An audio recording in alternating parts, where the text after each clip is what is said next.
Utopien, utopienne. L'imagination prendra-t-elle un jour le pouvoir?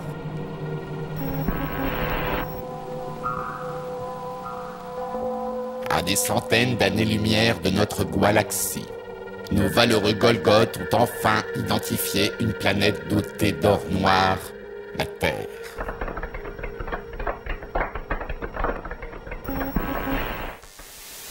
Ils ramenèrent également dans leur bagage céleste d'énigmatiques documents magnétiques, derniers vestiges d'une civilisation perdue, d'une espèce éteinte, l'Homo sapiens.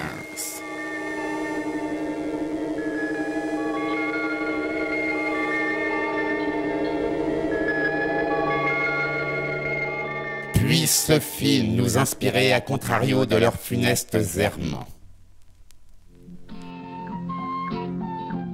Tout avait pourtant bien commencé. Terra était riche en eau, en oxygène.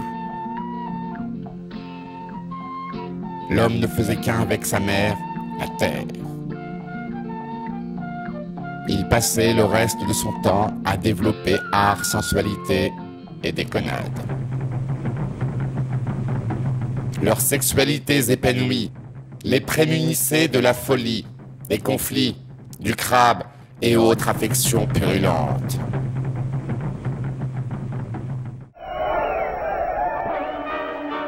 Puis, l'être humain eut la riche idée de conquérir le monde et de le faire sien. En quittant le berceau de l'humanité, il la perdit à jamais.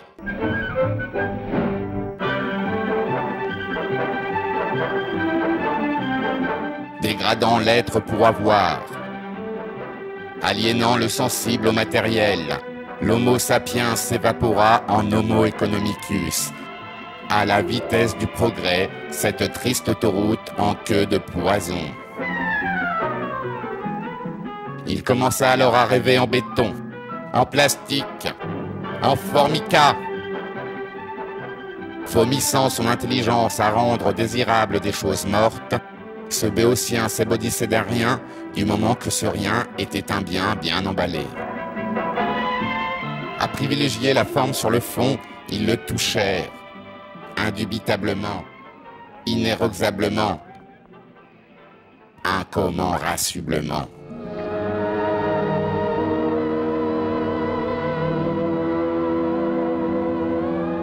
Cette machine schizophrénétique avait réduit le contestataire en consommateur, le soleil en cancer, une épidémie en profit, un enfant en adulte.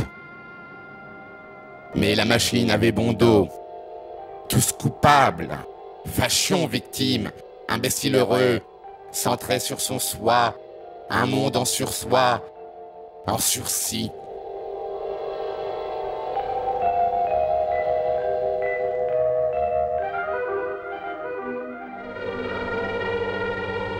À défaut de prendre de la hauteur, ils se confinèrent dans l'infiniment petit. Le transgénétique, l'électronique, l'atomique,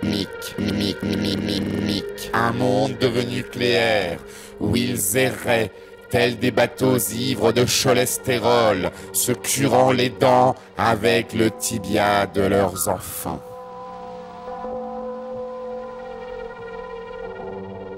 Amnésique du plaisir, étouffé dans ses propres déjections, toxicomane de son niveau de vie, sans énergie, il agonisait.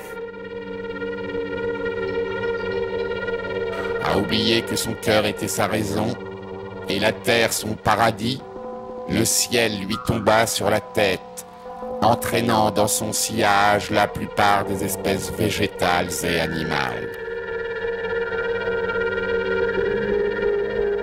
Quelques milliers d'années plus tard, les fossiles de l'Homo sapiens se transmutèrent en énergie fossile, pétrole, gaz, aujourd'hui et gracieusement à notre disposition. Pour Pouvons-nous nous réjouir de cette offrande en forme de suicide collectif? Que nenni, sous-développons-nous.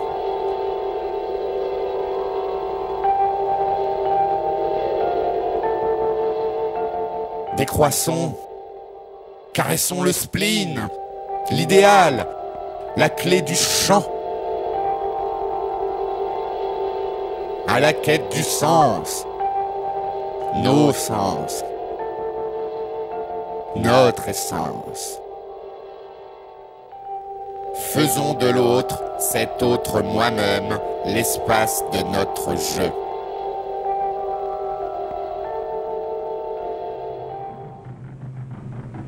Vive le communisme sexuel!